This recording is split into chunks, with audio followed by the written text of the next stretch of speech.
Digital Bapak Wayan Tony Supriyanto sebagai penanggung jawab utama pelaksanaan giat 2 hari ini.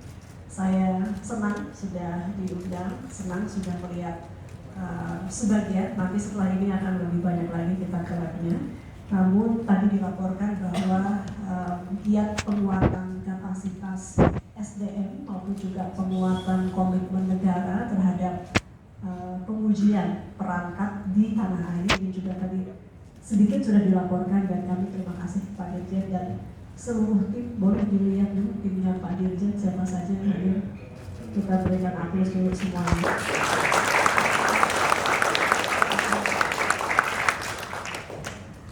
Kemudian yang kami hormati pelaksana tugas Kepala Badan Standarisasi Nasional Bapak Justinus Kristianto Widiwardono, Deputi Bidang Akreditasi Badan Standarisasi Nasional Pak Wahyu, mana Pak Wahyu, sekaligus kenalan Pak Wahyu, para direktur tadi sudah berdiri semuanya di lingkungan Dirjen Infrastruktur Digital, Kepala Balai, kemudian juga ada perwakilan dari penyapa saya di atas dari PTLN Pak Irwan, kemudian tentu ini giatnya saya lihat bekerja sama dengan Road and Watch Indonesia, jadi kalau ada perwakilannya juga salam kami. Bapak Ibu para peserta yang terdiri dari akademisi, lembaga penguji nasional, dan juga hadirin sekalian. Pertama-tama kami ucapkan selamat kepada Indonesia Digital Task House atau IDTH atau IDTH Pak, IDTH saja ya, IDTH yang bekerja sama dengan Road and Watch Indonesia atas terselenggaranya IMC Excellence Forum 2025, forum yang menjadi momentum strategis untuk menegaskan komitmen negara sebagai pemilik kompetensi atau Center of Excellence dalam teknologi pengujian. Laboratorium pengujian di IDTH yang saat ini menjadi fasilitas terlengkap dan terbesar di Asia Tenggara adalah bukti nyata dari investasi jangka panjang negara dalam membangun ketahanan pengujian perangkat telekomunikasi dan digital nasional. Kita kilas balik sedikit. Lebih dari 1 abad yang lalu, para ilmuwan mulai memahami bahwa dunia tidak hanya diisi oleh benda dan suara saja, tapi juga oleh gelombang yang tidak terlihat oleh mata.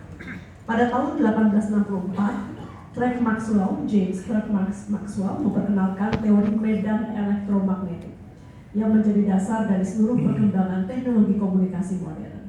Dari temuan ini kemudian lahir yang biasa kita gunakan, mulai dari radio, radar, televisi, hingga konektivitas nirkabel. Kemajuan ini membawa manfaat besar, tapi juga di saat yang bersamaan kita belajar bahwa gelombang tidak hanya membawa sinyal, tapi juga energi. Energi itu berinteraksi dengan tubuh manusia, dia hadir di perangkat-perangkat yang kita bawa, termasuk ponsel yang kita bawa kemana-mana, dan menyala hampir tanpa henti. Saya nggak tahu kalau bapak-bapak dimatikan nggak ya HP-nya kalau malam, tapi kalau saya mungkin karena main komdigi jadi harus on terus 24 jam.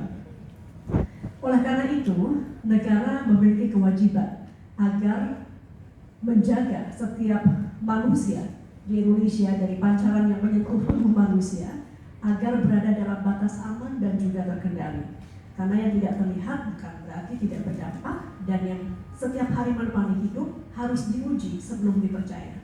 Pasti Bapak Ibu memilih pasangan diuji dulu, betul Bapak Ibu?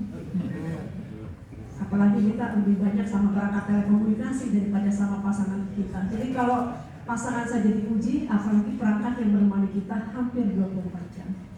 Dalam dunia yang semakin terkoneksi, tentunya negara harus menjaga agar hal yang tidak kasat mata ini tidak mengorbankan keselamatan rakyat. Disinilah pentingnya pengujian Electromagnetic Compatibility atau EMC dan Specific Absorption Rate atau SAR. Laporan World Health Organization atau WHO dan International Commission on Non-Ionizing Radiation Protection menyebutkan bahwa radiasi elektromagnetik dari ponsel perlu dikendalikan. Standar internasional telah menetapkan bahwa laju penyerapan energi oleh tubuh manusia tidak boleh melebihi 2 watt per kilogram untuk bagian tubuh tertentu dan 0,08 watt per kilogram untuk rata-rata seluruh tubuh manusia. Proses pengujian sejatinya merupakan jantung dari ekosistem digital yang sehat. Dalam laporan Accenture Tech Vision 2025 disebutkan bahwa lebih dari 70% konsumen digital global mulai mempertanyakan keamanan perangkat yang mereka gunakan setiap hari. Jadi kesadaran masyarakat semakin tinggi. Kalau dulu tidak terlalu mungkin bertanya-tanya, sudah sangat senang dengan kehadiran ponsel dan perangkat lainnya seperti televisi dan radio. Namun sekarang masyarakat mulai kritis. Ini tidak hanya di perangkat, ini juga pada aplikasi-aplikasi ataupun platform. Masyarakat mulai mempertanyakan keamanan ruang-ruang digital. Jadi tidak hanya perangkat digital, tapi ruang-ruang digital. Masyarakat ingin mengetahui apakah perangkat yang digunakan telah diuji secara objektif dan benar-benar aman untuk digunakan dalam jangka panjang. Disinilah peran BBPPT atau IDTH menjadi semakin kontekstual dan semakin relevan untuk memberikan rasa aman bagi publik, untuk memastikan bahwa setiap perangkat yang beredar telah melewati pengujian berbasis ilmiah secara terbuka dan juga akuntabel. Karena itu kami juga hormati para akademisi yang hadir, dan ini sudah tepat sekali untuk juga melibatkan dalam forum-forum seperti ini para akademisi atau perwakilan dari institusi-institusi pendidikan.